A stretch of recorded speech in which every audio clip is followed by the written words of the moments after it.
Specific countries specific hacker groups को sponsor कर रही हैं. It is cyber terrorism. आपको पता है पाकिस्तानी हैकर ग्रुप्स है, इन्होंने आइडेंटिफाई किया उन लोगों को जो लोग गवर्नमेंट सर्विस में काम करते हैं. इनफैक्ट G20 के टाइम पे भी तो हैकर्स के कितने सारे अटैक्स हुए. I think over 1 lakh tries थे या अटैक्स थे, साइबर अटैक्स थे हमारी गवर्नमेंट के वेबसाइट पे. सो साइबर वॉरफेयर तो एक्चुअली चल रहा है अभी भी. सो कौन सी कंट्रीज मतलब हमें पता है कि ये नोन है for backing these cyber terror organisations? China है, नॉर्थ कोरिया है, रशिया है. रशिया और यूक्रेन के वॉर में cyber warfare is a very big part of their conflict. It is not just the physical conflict. आज तक हर एक बैंक का यही स्टैंड क्यों है कि OTP रिवील मत करो. Why do they get to say कि तुमने OTP रिवील किया तुम बेवकूफ़. अगर मेरे साथ में कोई फाइनेंशियल साइबर क्राइम होता है, there is a very great mechanism to report that online, and if you do it within a couple of hours वो ट्रांजैक्शन फ्रीज हो जाएगा और 1 महीने में आप. How is the underworld using cyber crime these days? Pig butchering actually है क्या? Okay, it's an international racket. उसके 2 पहलू हैं. रात में आपके रूम में बंदूकें लेकर के लोग आते हैं, आपको उठाकर ले आते हैं लाओस.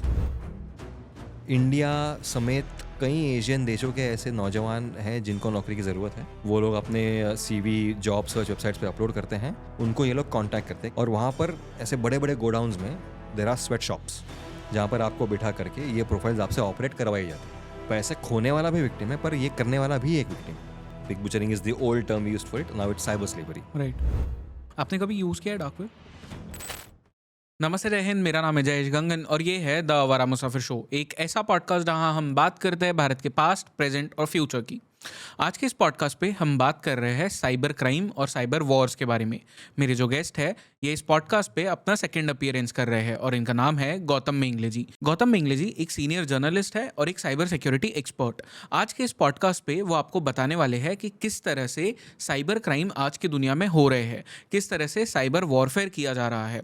इनफैक्ट पाकिस्तान और नॉर्थ कोरिया जैसे देश, चाइना भी उसमें शामिल है, किस तरह से अपने हैकर्स को यूज करके दूसरे देशों के ऊपर अटैक करते हैं. अपार्ट फ्रॉम दिस हम पिग बुचरिंग के बारे में भी बात करते हैं इस पॉडकास्ट पे.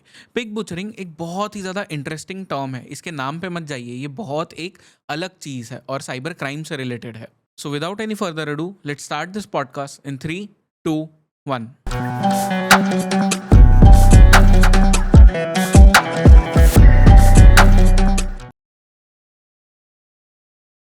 नमस्ते गौतम जी, आपका नमस्ते. स्वागत है शो पे. Thank you so much. Before we start the podcast, I just want to tell you कि आज का ये पॉडकास्ट कितना ज़्यादा इंपॉर्टेंट होगा for a lot of people, because हमारी लाइफ में everyone is on the internet now.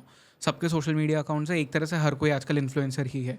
And recently a very famous influencer and podcaster mister Ranveer Allahbadia, उनका चैनल भी हैक हुआ था. So I'm guessing no one is safe. If someone like him who has such a large team, and I'm sure कि उन्होंने भी बहुत सारे चीज़ें कर रखी होगी कि हैक्स ना हो, स्टिल उनका अकाउंट अगर हैक होता है तो no one is safe on the internet.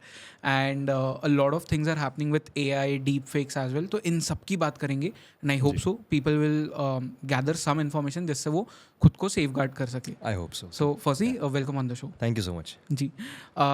You have lot of experience इस फील्ड में, साइबर क्राइम, साइबर सिक्योरिटी से related. You have reported this for many years and over the years this has become your expertise now.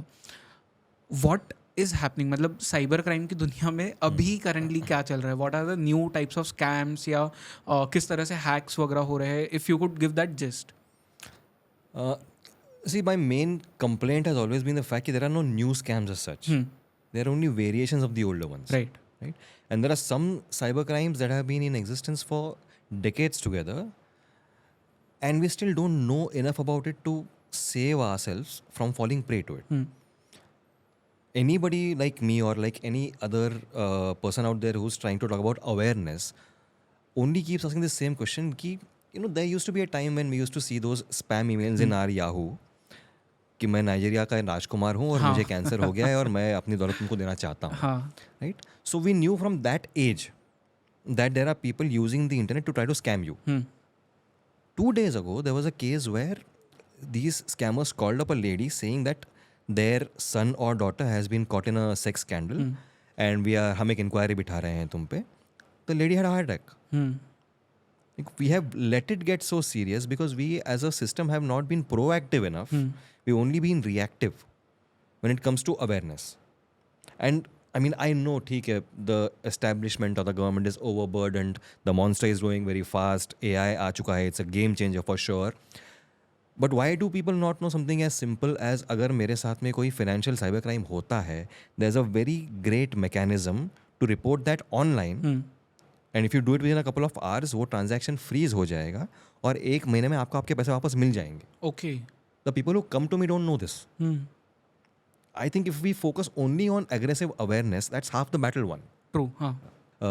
आपके मूल सवाल के पास अगर आते हैं कि किस तरह के साइबर क्राइम आजकल ज़्यादा चलन में है, तो सबसे पहला तो मैं कहूँगा कि द ऑनलाइन या डिजिटल अरेस्ट का जो एक ये बना के रखा हुआ है, जहाँ पर बेसिकली पुलिस या CBI या ED वालों का ये करके खुद को बता करके विद अ फेक ID जो आपको वीडियो कॉल पे दिखाया जाएगा, आपको ये कन्विंस करते हैं कि आप किसी बहुत बड़े क्रिमिनल इन्वेस्टिगेशन में फंस गए हैं, आपके अकाउंट्स फ्रीज कर दिए जाएंगे वगैरह वगैरह, और फिर आपसे पैसे लिए जाते हैं.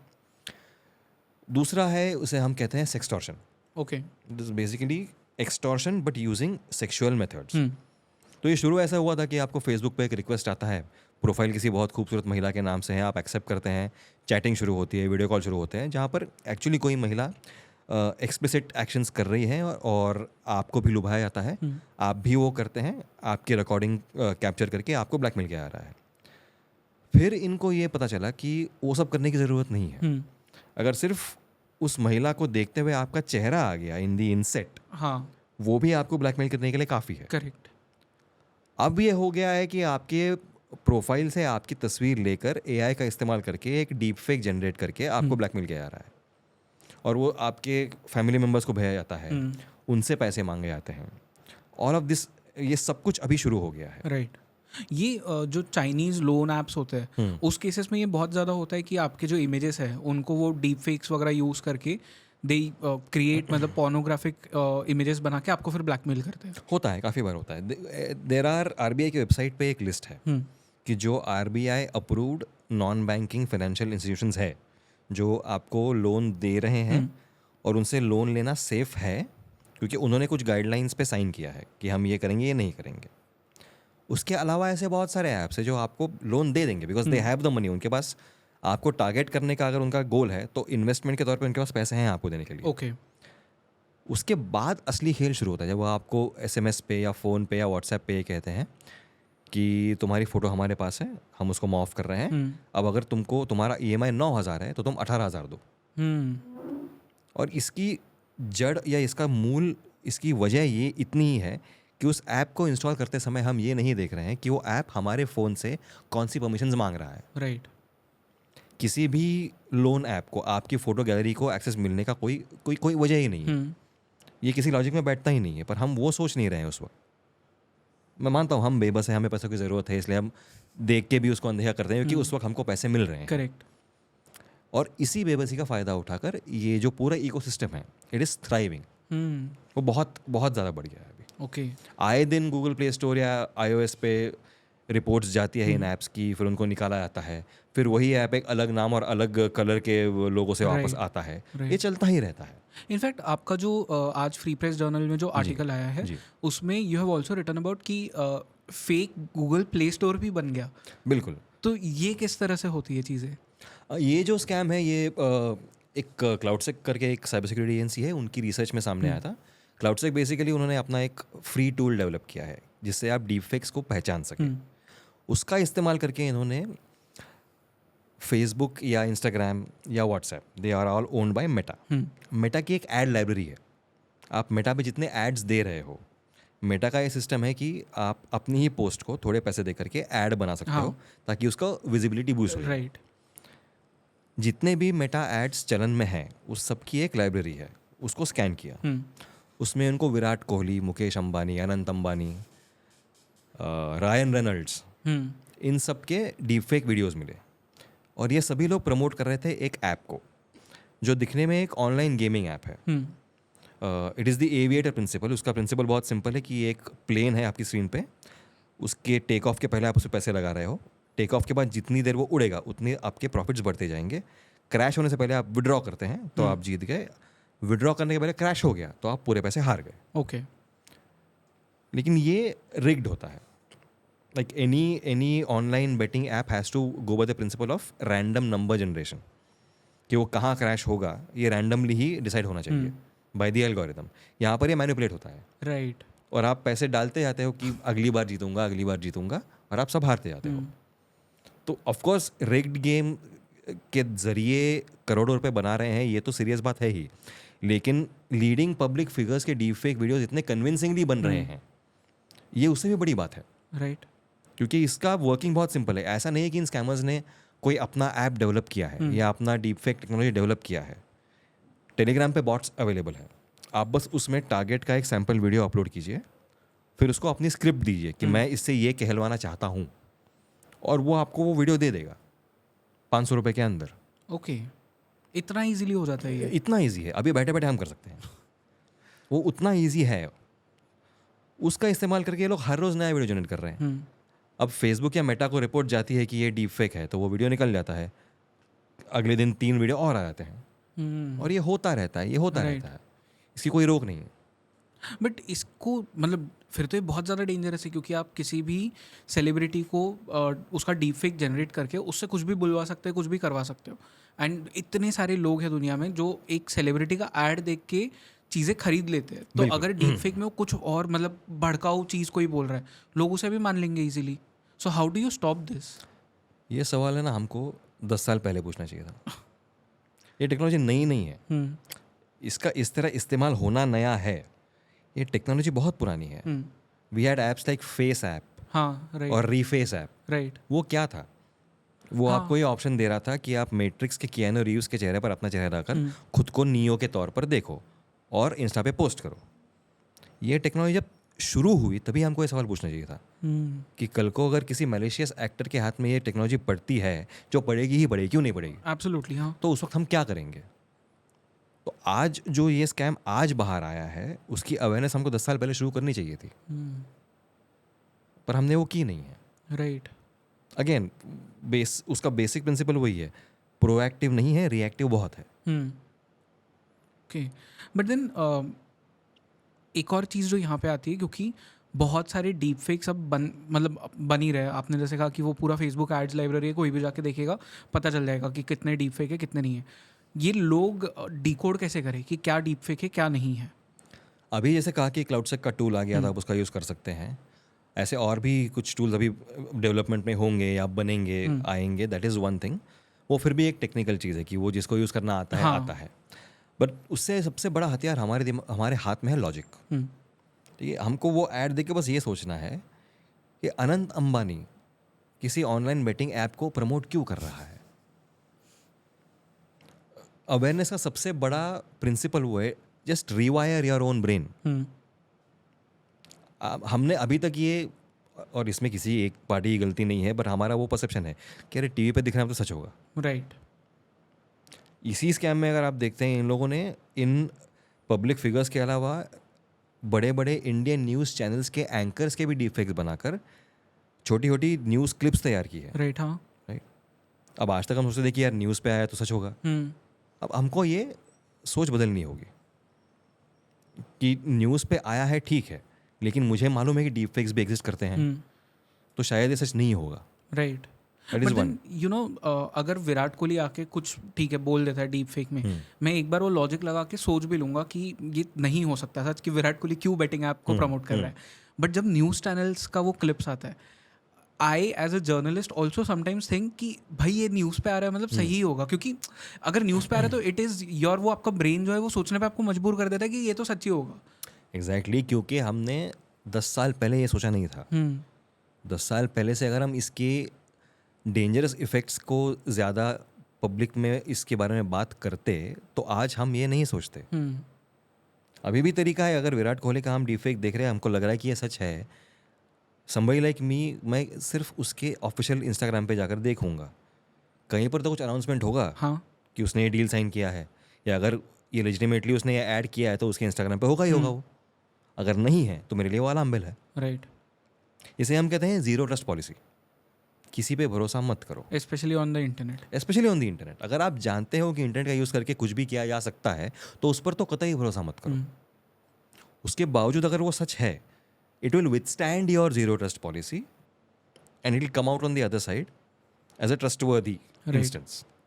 ओके एंड बिकॉज आपने इतने सालों तो क्राइम पे भी रिपोर्टिंग की है and I want to know कि साइबर क्राइम और अंडरवर्ल्ड जो है, जो ट्रेडिशनल अंडरवर्ल्ड था, इनका क्या रिलेशनशिप है? How is the underworld using cyber crime these days? If you're asking me कि जो पुराने ऑर्गेनाइज्ड क्राइम गैंग्स थे उनका साइबर क्राइम में कितना हाथ है, तो ज़्यादा नहीं है. Okay they are two different worlds. दोनों दुनिया ही अलग है उनकी. ओके वो गैंग्स थ्राइव करती थी उस वक्त क्योंकि लोगों में गुस्सा बहुत था.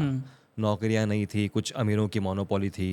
फिर उनमें से कुछ गरीबों में से मसीहा बन के ऊपर आए. राइट बहुत सारे नौजवानों को काम मिला, रोज़गार मिला. फिर वो भाई बन गए. Then they turned violent. Extortion became so violent कि लिटरली आपके ऑफिस में आकर गोलियां चला कर जाते थे. फिर एनकाउंटर शुरू हुए. It was a different era. आज की तारीख में जो साइबर क्राइम्स कर रहे हैं वो लोग they are semi educated, sometimes they are well educated. अच्छी खासी पढ़ाई की है, उस पढ़ाई का बस वो गलत इस्तेमाल कर रहे हैं. उनको बस चाहिए पैसा. उनको वो लोगों में एक स्टैंडिंग या डर बनाना, इसमें उनको इंटरेस्ट नहीं है. उनको बस पैसा बनाना. They don't want fame. They have no concern about fame. वो लोग बस 50 फेक प्रोफाइल बनाएंगे, उसमें से सबको रिक्वेस्ट भेजेंगे, फिशिंग लिंक्स भेजेंगे, मैलवेयर भेजेंगे और अपना अपना काम करते रहेंगे. ऑल दो ये भी सच है कि बहुत सारी जो ऑनलाइन बेटिंग है, not necessarily the rigged betting but a lot of online betting जो चलती है, उसके धागे कहीं ना कहीं जाकर दुबई में रुक रहे हैं. ये भी सच है. Okay so basically money laundering के लिए यूज हो सकता है. मनी लॉन्ड्रिंग है, राउंड ट्रिपिंग है, द फाइनेंशियल, जहाँ पर पैसा बहुत है और जहाँ पर तुमको बस एक ऐप बनाना है बेट्स एक्सेप्ट करने के लिए, नॉट द वेरी हाई और very skilled technical rigging of the app to loot your money, but actual जो जुआ चलता है, जो पहले जुए के अड्डे होते थे, अब आपके बुकीज़ हैं, उनके ऐप्स हैं. राइट. स्पोर्ट्स पे बेटिंग होती है ऐसे बहुत सारे. हाँ, उसके कनेक्शंस ऑर्गेनाइज क्राइम से पाए गए हैं. ओके टाइम एंड अगेन पाए गए हैं. ओके आपने मुझे ऑफ द कैमरा एक चीज़ बता रहा था. आई वांट कि हम उसके बारे में भी बात करें. रेल यात्री वाली जो आपने चीज़ बताई थी, उसे एक बार रिले कर दीजिए. ये 2022 की बात है जब मैं हिंदुस्तान टाइम्स में था और रेल यात्री ऐप का जो डेटा है वो लीक हो गया था. अब डेटा लीक क्या होता है बेसिकली, अगर रेल यात्री ऐसा ऐप है जो लाखों लोग यूज़ कर रहे हैं, तो वो लोग उसमें अपना नाम एंटर कर रहे हैं, अपना मोबाइल नंबर है, अगर वो पेमेंट्स कर रहे हैं तो उनका फाइनेंशियल डेटा है, उनका ईमेल आईडी है, etcetera etcetera. It is something we called personally identifiable information, PII. वो सारा डेटा जहाँ स्टोर होता है वो सर्वर उतना सिक्योर नहीं था जितना होना चाहिए था. इज़राइल में बेस्ड एक हैकर ग्रुप ने उसके सर्वर को हैक करके सारा डेटा कैप्चर करके इंटरनेट पे डंप कर दिया. 2-4 अलग अलग पैंतरे इस्तेमाल करके 2 दिन कोशिश करके उस हैकर ग्रुप के एक हाई रैंकिंग मेंबर से मेरी डार्क वेब पे बात हुई. मैंने उसका इंटरव्यू किया, वो हिंदुस्तान टाइम्स ने पब्लिश भी किया था. जब मैंने उनसे पूछा कि ये करना आपके लिए कितना आसान था, उसने कहा बहुत आसान था. हमने शुरुआत में बस फिशिंग ईमेल्स भेज दिए. उस जो एंटिटी या जो कंपनी उस डेटा को स्टोर करने के लिए रिस्पॉन्सिबल है, उनको हम ये ईमेल्स भेजते गए. 50 में से एक एम्प्लॉय भी अगर उस ईमेल में मौजूद लिंक पे क्लिक करता है तो वो हमारा एंट्री पॉइंट बन गया. राइट. वहाँ से हम अंदर जाते जाते इसके ईमेल से उसके ईमेल में, वहाँ से किसी और के ईमेल में हम सर्वर तक पहुँचे, डेटा कैप्चर कर लिया. हमको बस ये दिखाना था कि तुम्हारी साइबर सिक्योरिटी कितनी गंदी है. इसलिए हमने उस डेटा के बदले में पैसे भी नहीं मांगे. वो फ्री में अवेलेबल है, आज भी है. ओके. आज भी there are online repositories, there are websites जो हर जगह से लीक हुआ डेटा इकट्ठा करता है एक जगह पे, ताकि अगर मुझे ये डर है कि मेरा कोई पासवर्ड लीक हुआ है तो मुझे बस अपना ईमेल आईडी डालना है वहाँ पर, और वो दिखाता है कि आपका फूड डिलीवरी ऐप से लीक हुआ है या रेल यात्री से हुआ है या कहाँ से हुआ है, मुझे दिख जाता है. ओके. तो आप आज भी चेक कर सकते हैं कहाँ से क्या लीक हुआ है. सो अकॉर्डिंगली आप अपना पासवर्ड चेंज कर सकते हैं. Coming back to your core question, उससे मैंने ये सीखा कि आज भी डेटा सिक्योरिटी को लेकर हम इतने सीरियस नहीं हैं जितना हमें होना चाहिए. अब मान लिया कि ये रेल यात्री था और इसके अंदर बहुत सेंसिटिव कुछ शायद नहीं होगा, बट इसी तरीके से और डेटा भी लीक होता है. अब आप इसके बदले आधार नंबर रख लीजिए. अगर वो किसी के हाथ में पड़ता है जो कि हर जगह पे लिंक किया गया है, वो बहुत हानिकारक है. डेटा लीक की एक और साइड है जो हम सोचते ही नहीं है. ये डेटा डार्क वेब पे या कभी कभी सरफेस वेब पे फ्रीली अवेलेबल है. अगर मैं साइबर क्रिमिनल हूँ तो मैं उसको इस्तेमाल करके I can build fake identities. Right. आपका नाम, मेरा एड्रेस, किसी और का आधार कार्ड नंबर, किसी और की फ़ोटो करके मैं एक पूरा की पूरा नकली प्रोफाइल बनाऊंगा अपना। उसका इस्तेमाल करके मैं लोन के लिए अप्लाई कर सकता हूँ, उसका इस्तेमाल करके मैं बैंक अकाउंट्स खोल सकता हूँ। बल्कि ये होता है, टेरर ग्रुप्स इसे यूज़ करते हैं। टेरर ग्रुप्स ऐसे यूज़ करते थे, अब साइबर क्रिमिनल्स भी यूज़ करते हैं। ओके। ये बात हम में से बहुत कम लोग जानते हैं। कोई भी साइबर क्रिमिनल ठगे हुए पैसे अपने अकाउंट में नहीं रिसीव करता, उसके लिए he needs a different bank account, ताकि उस तक वो ट्रेस ना हो। ये अकाउंट इस तरह से बनते हैं। ऐसे कुछ गैंग्स मौजूद है जो साइबर क्राइम करते नहीं हैं, जो साइबर क्रिमिनल्स को इस तरह के बोगस पेपर से बने हुए बैंक अकाउंट सप्लाई करते हैं। राइट।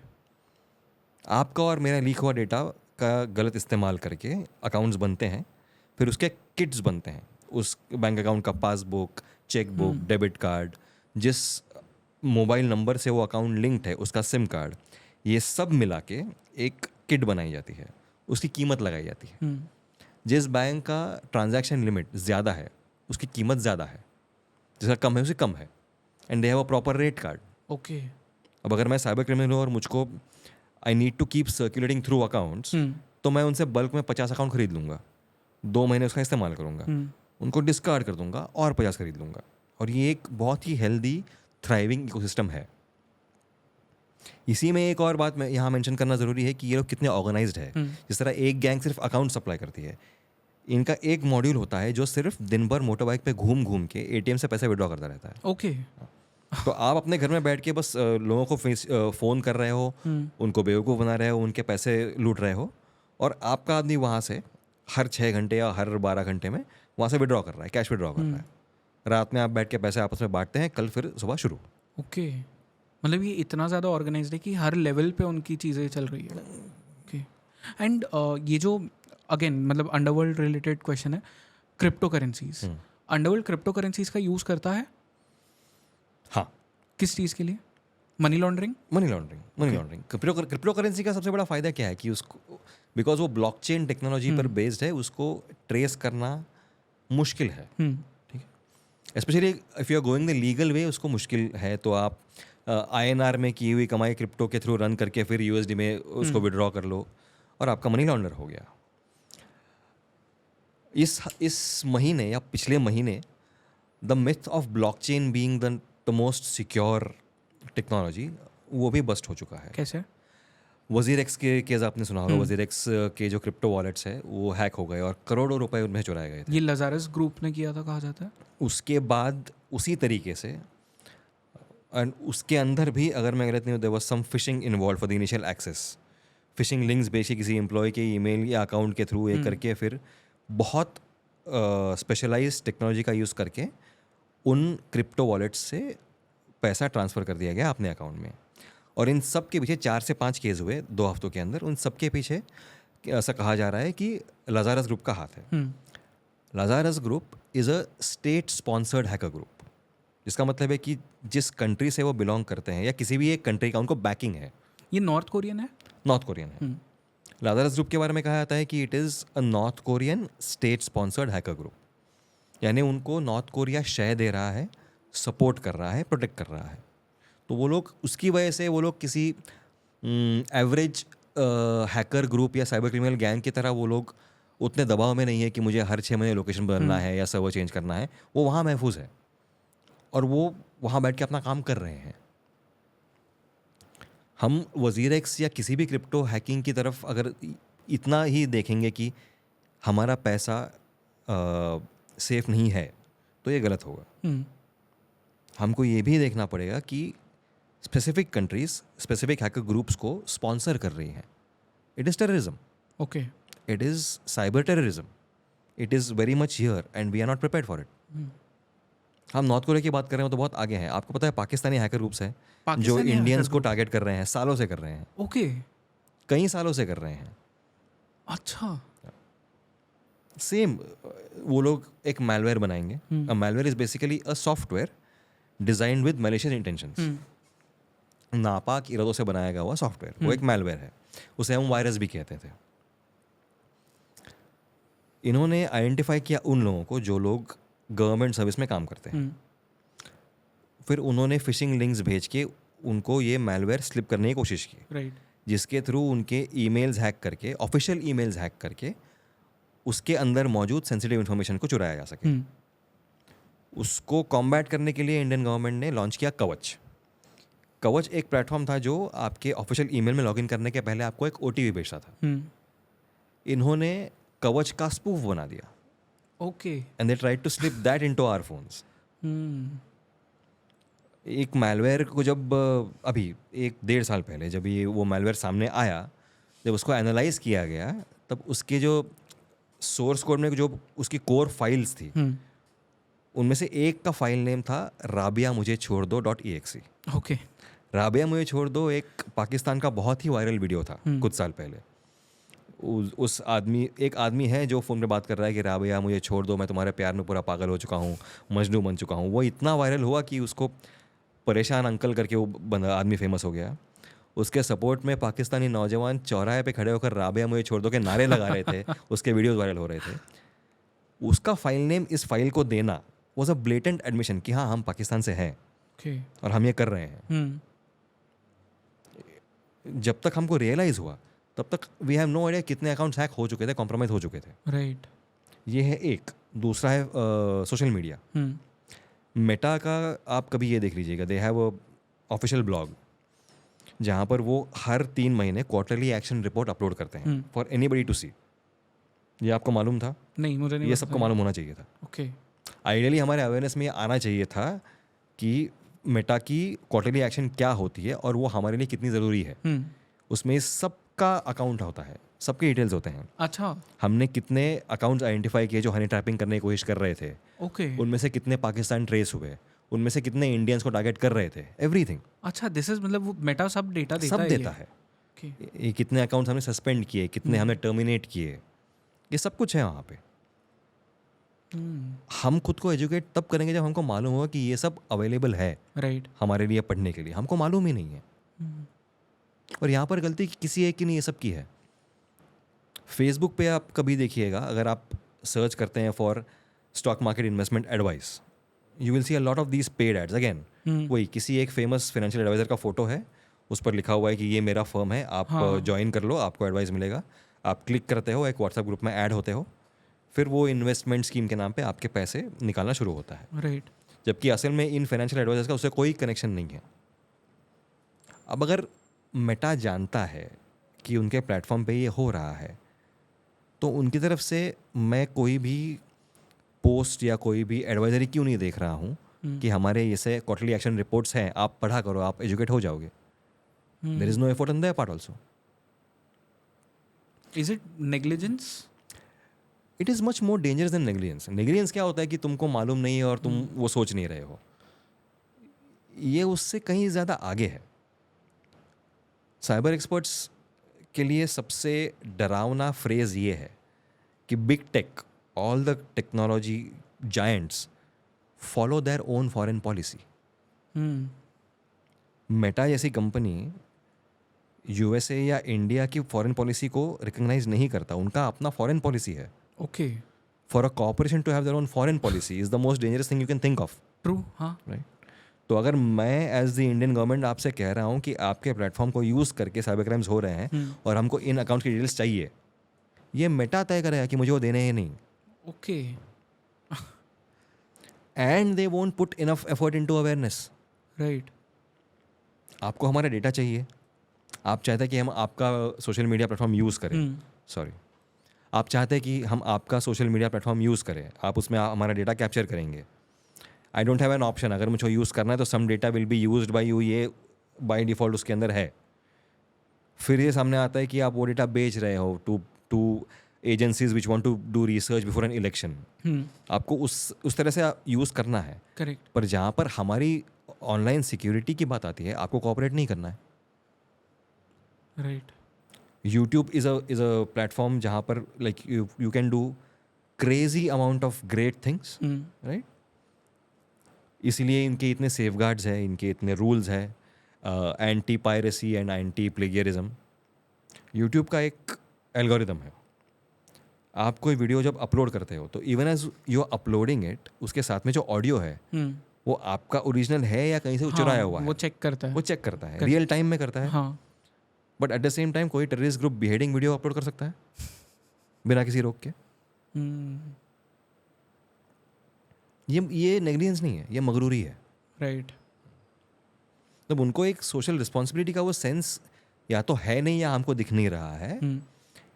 और as you said it's their foreign it is policy. Their foreign policy, वो लोग डिसाइड करते हैं। ट्विटर पे औरतों का हैरेसमेंट ये इतना कॉमन हो गया है। ट्विटर तो आई थिंक इट्स अ जंगल वहाँ पे, मतलब it's worse than a jungle. Every time I open Twitter it's like कि मतलब वहाँ पे झगड़े ही शुरू है। Right. कोई ना कोई किसी और को या तो ट्रोल कर रहा है, हरास कर रहा है, गालियाँ दे रहा है, वही हो रहा है सिर्फ वहाँ पे। डॉक्सिंग हो रही है, रेप थ्रेट्स हो रहे हैं, और जब उस अकाउंट को रिपोर्ट किया जाता है then Twitter gets to decide कि ये मेरे हिसाब से ये हैरेसमेंट है या नहीं। ट्रू, हाँ। This is same with Instagram as well. Everybody, there are people who are doing genuine sex education, but because their content has certain words, those videos are censored.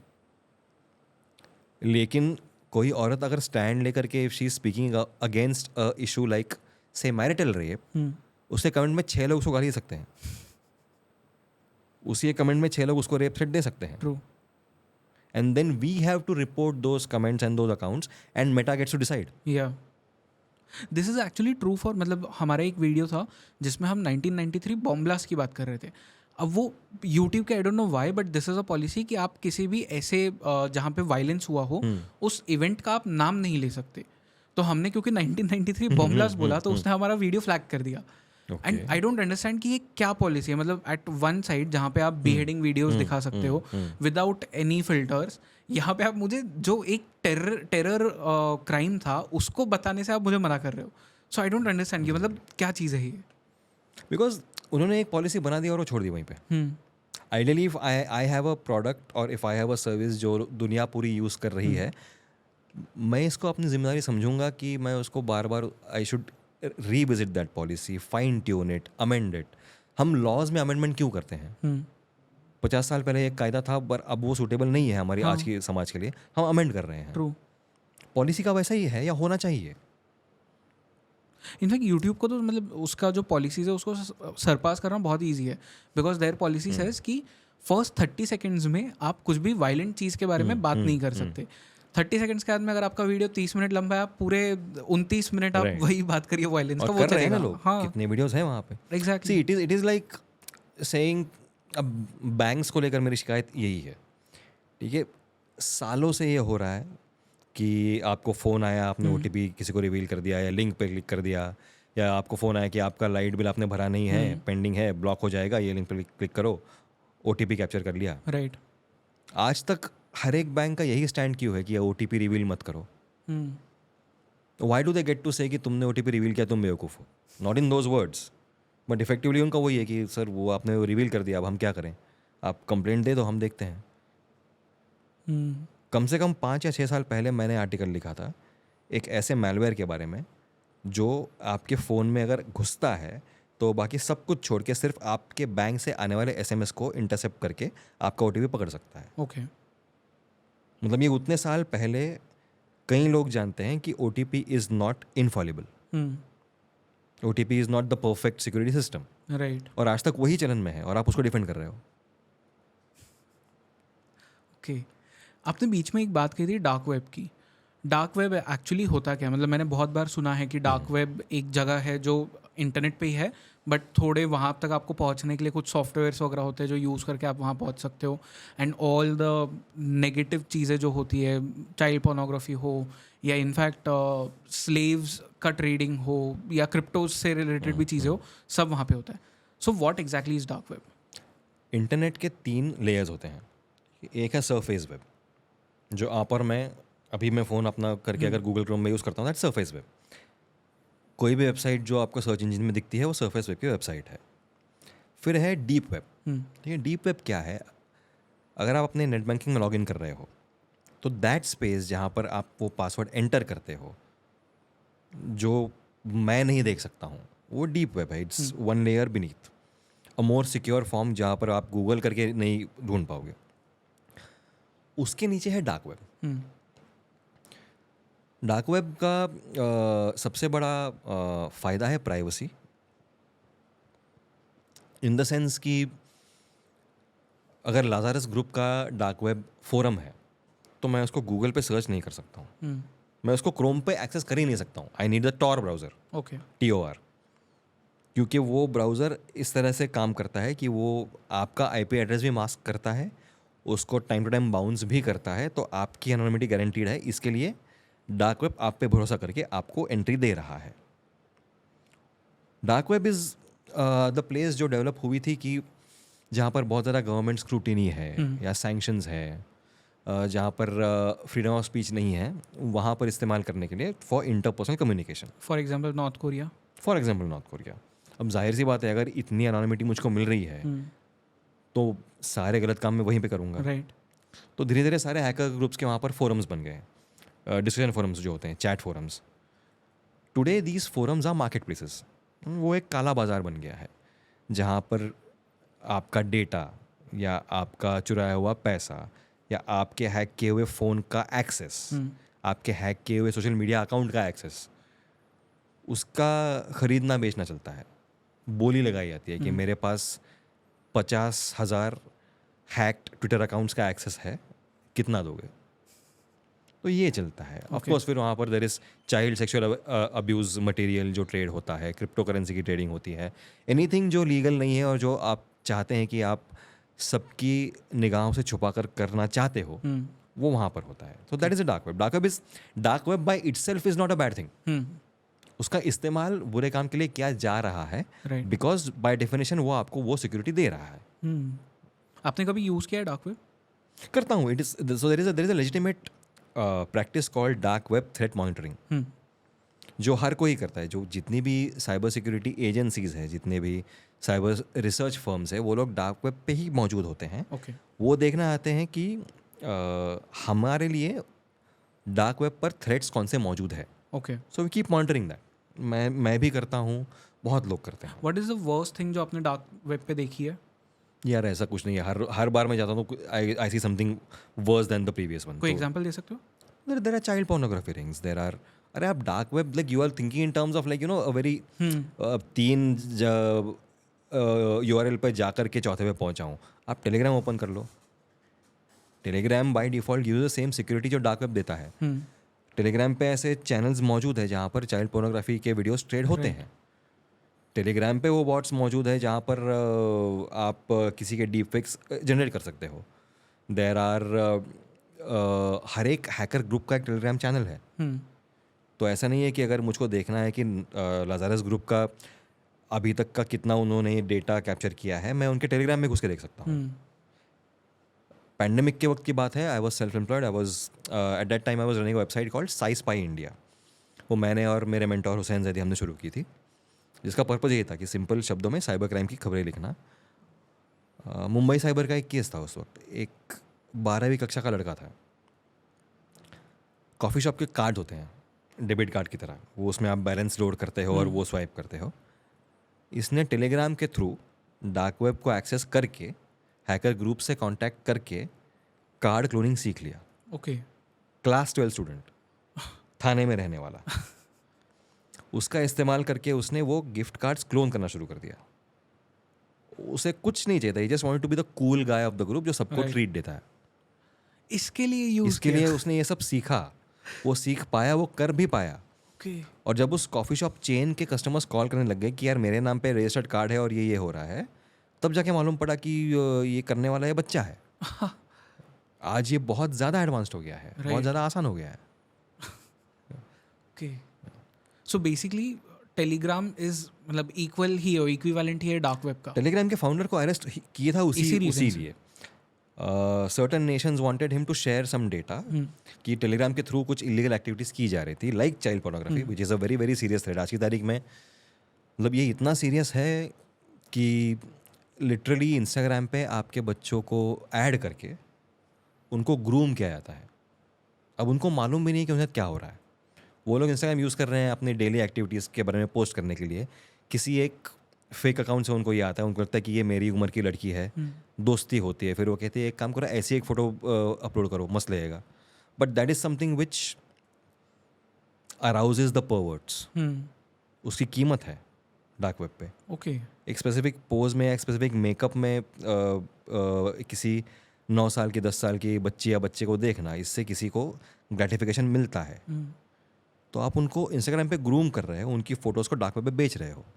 It's a thriving ecosystem. Okay, and ये openly होता है? Openly होता है। तो उस बच्चे को मालूम भी नहीं कि जो सपोजिटली उसी की उम्र का एक दोस्त उसको बोल रहा है करने के लिए, it falls under the category of child sexual abuse. उसके पेरेंट्स को मालूम नहीं है, किसी को मालूम नहीं है। Is this social engineering? It is social engineering, yes. Social engineering का मतलब ये होता है कि आप सोसाइटी में आपके उस टारगेट की या आपके इंटेंडेड विक्टिम की पोजीशन क्या है, उसको देख के उस हिसाब से you engineer the cyber crime. Right. उसके लिए आप रिसर्च करते हो कि ये बंदा कौन है, इसके मूवमेंट्स क्या होते हैं, इसके लोकेशंस क्या होते हैं, इसके फैमिली मेम्बर्स कौन कौन दिख रहे हैं, if it's a working professional तो वो कहाँ काम करता है। All of this comes under social engineering. जो 80s में जो अंडरवर्ल्ड किया करता था, किसी को एक्सटॉर्शन फ़ोन करने के पहले उसका बच्चा कौन सी स्कूल में आता है, उसकी वाइफ कब बाहर जाती है, कब आती है, इस सब की जानकारी ले करके 3 दिन नज़र रख के फिर फ़ोन करता था कि तेरा बच्चा इस स्कूल में आता है, अगली बार निकलेगा वापस नहीं आएगा। वो डर गया, उसने पैसे दे दिए। अब यहाँ पे we do it in a more sophisticated way. Right. For example, अगर समझ लो you know what phishing is, PHISHING। आप एक बड़े से समंदर में जाल बिछाते हो, जितनी मछली पकड़ी, सेम फॉर द इंटरनेट। उसका एक एडवांस्ड फॉर्म है स्पीयर फिशिंग। मतलब स्पीयर, SPEAR, मतलब एक टारगेट को नज़र में रख के उसका फिशिंग करना। ओके, मतलब टारगेटेड है, टारगेट फिशिंग। उसके लिए अगर समझ लो एक देयर इज़ अ कंपनी जो टिम्बर में ट्रेड करती है, समझ लो। उनका हर रोज़ का टर्नओवर है काफ़ी हज़ारों का, महीने का लाखों का टर्नओवर है। मुझे उनके पैसे चुराने हैं। Me as a cyber criminal, मैं एक्चुअली, और ये हो चुका है, there is research to show कि ये होता है। ओके। मैं लिंक्डइन पे जाऊँगा, मैं उस कंपनी का रिसर्च करूँगा, मैं ये पता करूँगा कि उस कंपनी का CFO कौन है, फिर मैं पता करूँगा कि वो किसको रिपोर्ट करता है, किसकी बात वो मानेगा। वो समझ लो कंपनी का CEO है, मैं उस CEO के नाम का एक फेक प्रोफाइल बनाऊँगा। गूगल जैसी या हॉटमेल जैसी कोई सर्विस को पेड सर्विस लेकर के उनकी उस कंपनी के जैसे दिखने वाला एक ईमेल डोमेन बनाऊँगा। So if the company is named India timber और उनका डोमेन है indiatimber.com, तो मैं इंडिया में एक्स्ट्रा A लगा दूंगा या टिम्बर में एक्स्ट्रा I लगा दूंगा और एक ईमेल डोमेन बनाऊंगा राइट। CEO के नाम का। फिर मैं उस CFO को ईमेल करूंगा कि इस क्लाइंट को इतना इतना पेमेंट अभी रिलीज़ करो। अब CFO ईमेल देखेगा, उसको नाम दिखता है अपने CEO का, पूरा ईमेल आईडी कोई पढ़ता नहीं है, उसने पेमेंट रिलीज़ कर दिया, मिल गए पैसे, फिर वो अकाउंट क्लोज। वो ईमेल डोमेन उसी दिन मैं डिसेबल कर दूंगा। I will move on to my next target. So I have socially engineered my cybercrime right. to suit the victim. That is social engineering. Correct. ये सेम चीज़ I think मुझे relay करना चाहिए ये चीज़, बिकॉज ये same चीज़ मैं आपको बता रहा था कि मेरे पेरेंट्स के साथ में भी हो चुकी है। So like they have family business है हमारा, एंड उसमें we have a lot of manufacturers जिनसे हम रॉ मटेरियल्स खरीदते हैं। So there was this one client from a different country, and उनके थ्रू हमने कुछ खरीदा था, एंड यूजुअली वो उनके साथ में हम बहुत लंबे टाइम से डील कर रहे हैं, बट दिस वन टाइम वो उनके साथ में हमारा पूरा ईमेल थ्रेड चलता है। सडनली फ्रॉम समवेयर उस ईमेल थ्रेड में कोई और घुस जाता है, एंड दिस इज उस टाइम पे हमें नहीं पता चला, ये बहुत बाद में हमें पता चला है। सो ये बंदा घुस जाता है उसमें with the same email as जो सामने वाला क्लाइंट है उनके जैसे ही, बस एक वर्ड उसमें लेटर चेंज था। एंड उसके बाद में दे सेंड अस पूरा बिल बना के भेजते हैं, एंड दे से कि आपको ये इतना इतना पेमेंट करना है, इस डेट तक करना है, एंड वो कर देते हैं। After the money is gone, जो रियल क्लाइंट है उनका मैसेज आता है टू माई डैड कि अभी तक आपने बिल पे नहीं किया है। तो माई डैड इज़ लाइक कि हमने तो कर दिया था, बहुत दिन भी हो गए, आप कैसे ये बोल रहे हैं। Then they send them the screenshots and everything. तो उन्होंने बोला ये तो हमारे अकाउंट है ही नहीं, हमारे इसमें आया ही नहीं है ये। देन वी रियलाइज कि समथिंग बैड हैज़ हैपेंड, किसी कोई अंदर घुस गया था उस थ्रेड में, एंड उसने इस तरह से क्राइम कर दिया। And most probably because there are so many employees and accounts department होता है पूरा, तो देर आर 2-3 पीपल। अब उसमें कोई चेक नहीं करता कि सामने वाले का ईमेल क्या है, because no one really cares कि ईमेल आईडी क्या है, नाम चेक करते हैं, सही लगा भेज दिया पैसे। एंड देन दे रियलाइज कि अच्छा ठीक है, इतना बड़ा एक क्राइम हो गया है. So that is exactly how it works. या ओके. सो इससे बचने के लिए लेकिन व्हाट आर द वेज, दोनों चीज़ का मतलब, एक तो ये वाली चीज़ कि ये फिशिंग से किस तरह से बचे, एंड जो आप चाइल्ड पोर्नोग्राफी वाली चीज़ कह रहे थे, हाउ डू पेरेंट्स अपने बच्चों को मतलब सेफगार्ड कैसे करें इंटरनेट पे? When it comes to children, you just have to talk to them यार. मतलब वो अभी इसका कोई एक one size fits all type का फॉर्मूला है नहीं. Every parent has a different mindset, every child has a different one. तो अब आप जानते हैं कि आप अपने बच्चे को ये कैसे बता सकते हैं कि हम आपको कंट्रोल नहीं करना चाहते हैं, लेकिन ये रिस्क है. पर उससे भी बड़ी बात है कि एक माहौल होना चाहिए हर एक घर में कि आपका बच्चा आपको कुछ भी बता सके, आपसे डरे नहीं. अगर वो आपसे डरेगा और आपको बताएगा ही नहीं तो आपको मालूम ही नहीं पड़ेगा, राइट. अगर उसके हाथ में कोई गलत बात हो रही है और अगर उसको लगता है कि सबसे पहले मैं ही डांट खाऊंगा या मैं ही मार खाऊंगा, आपको नहीं बताएगा.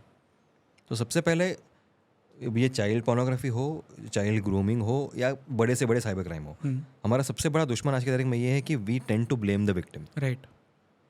कोई भी विक्टिम जब पुलिस के पास भी आता है, सबसे पहले वो कहता है कि तुमको अक्ल नहीं है, OTP दे दिया. हम बैंक को अप्रोच करते हैं कि सर आपको OTP नहीं शेयर करना चाहिए. भाई ये सब बातें वो सोच चुका है ना, वो खुद को कोस चुका है, वो रो चुका है उसको लेकर. अभी वो आया है तुम्हारे पास मदद मांगने के लिए. राइट. अब वो चाहे आपका बच्चा हो या चाहे आपका कस्टमर हो एज अ बैंक, या एक नागरिक हो जो पुलिस के पास आया है, उसको मालूम है उससे बेवकूफ़ी हुई है.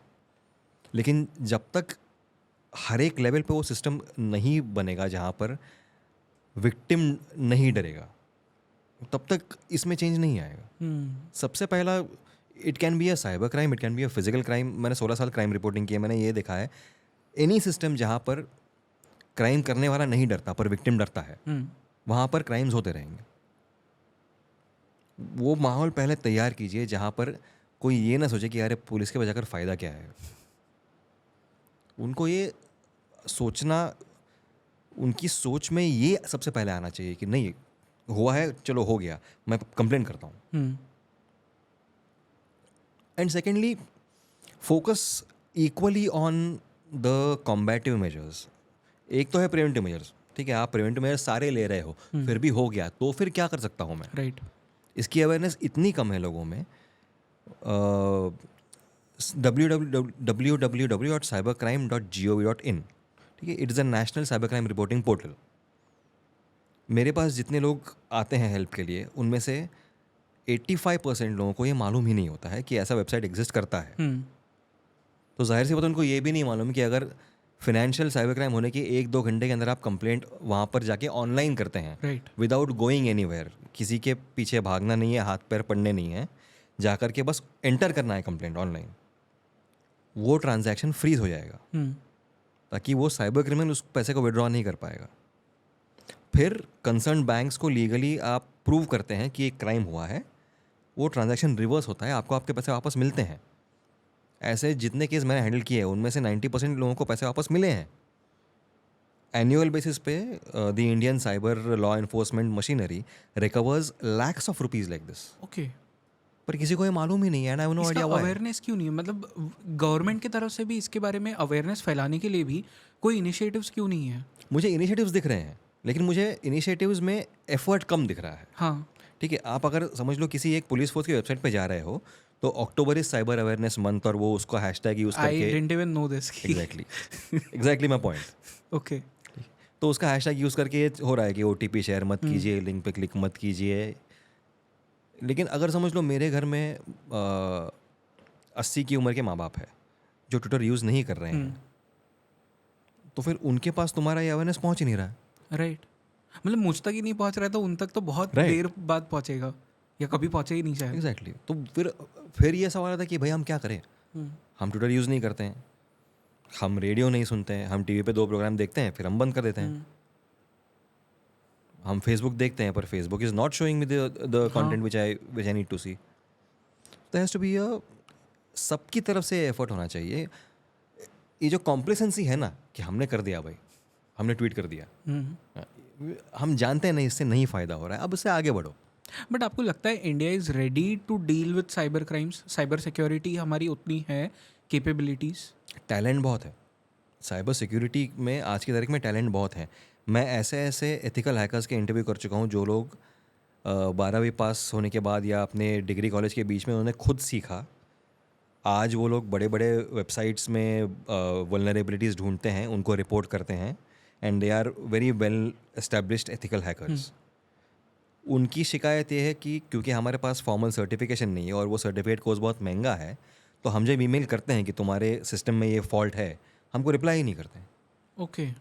प्रॉब्लम टैलेंट की नहीं है, प्रॉब्लम हमारे एटीट्यूड की है। अगर आप किसी बड़ी कंपनी में अगर आप एक रिसर्चर हो तो आपका कुछ स्टैंडिंग है। अगर आपके पास वो स्टैंडिंग नहीं है पर स्किल है, तो ज़रूरी नहीं है कि आपको हर कोई रिकग्नाइज करेगा। Right.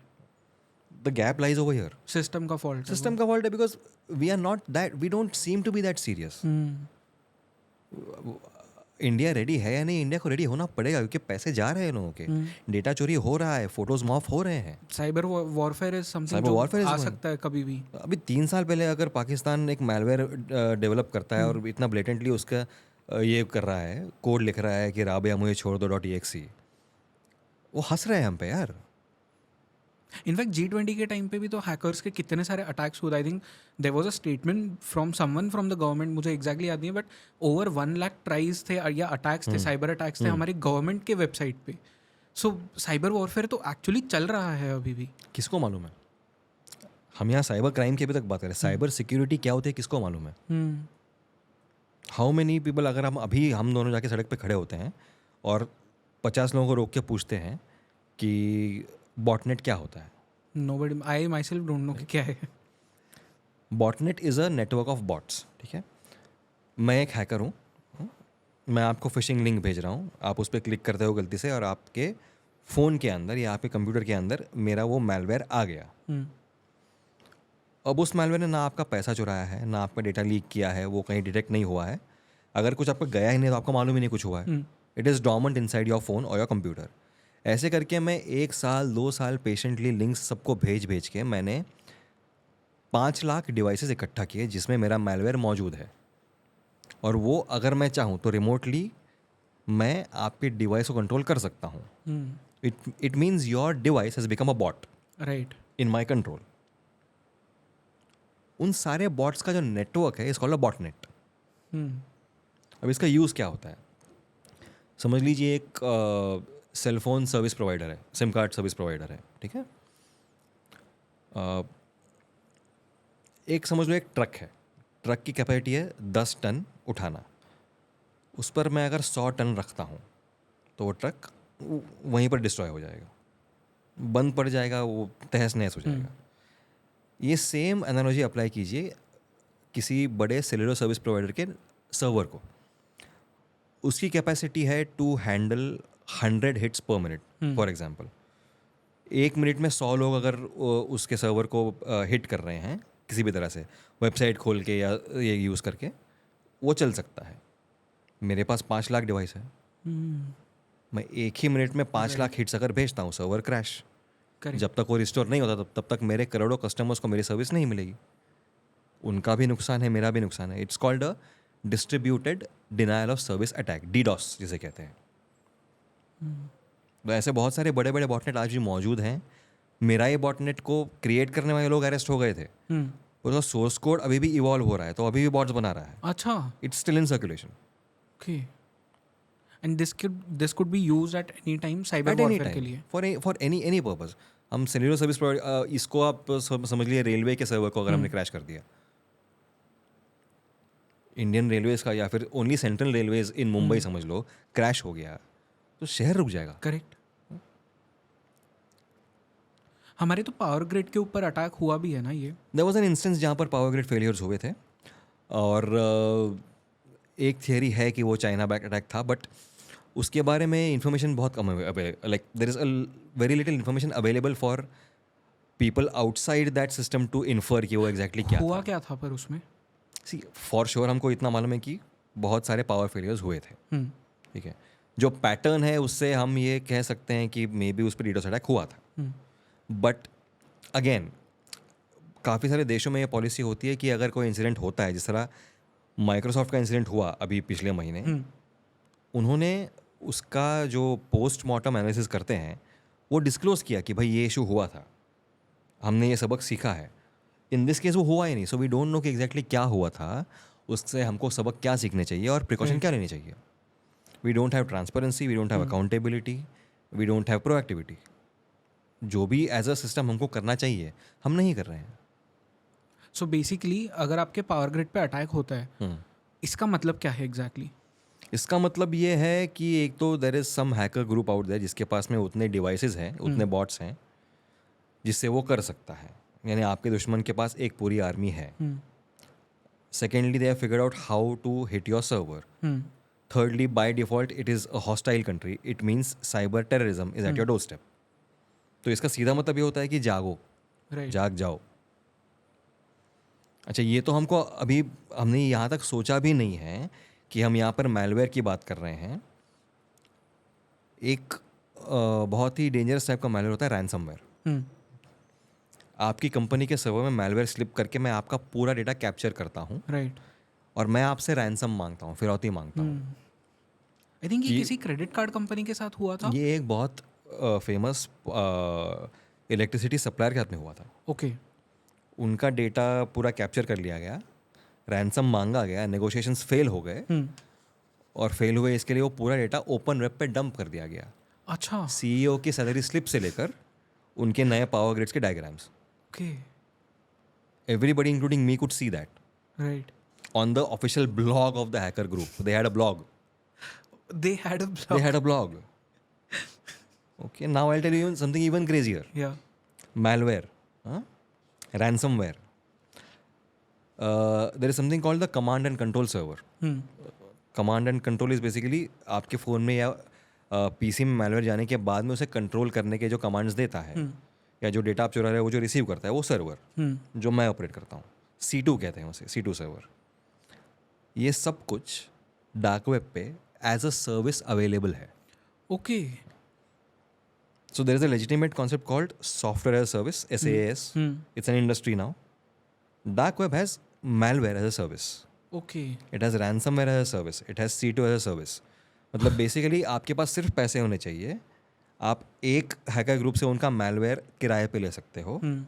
If you don't have the wherewithal तो आप एक C2 सर्वर किराए पे ले सकते हो.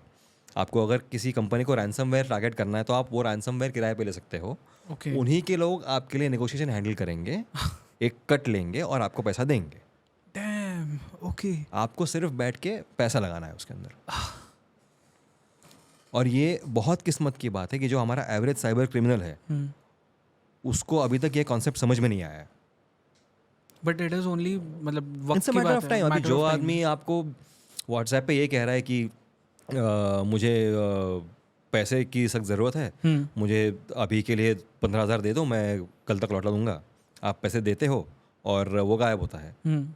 उसने उसी मैसेज के थ्रू उसी तरीके का इस्तेमाल करके अगर वो आपको एक मैलवेयर से लोड की हुई लिंक भेजता है जो आपके फ़ोन में घुसते ही बाय डिफ़ॉल्ट आपका पैसा चुरा लेगी, तो उसको ये सब करने की ज़रूरत नहीं है ना. एक कन्विंसिंग मैसेज टाइप करना उसको करना ही नहीं है.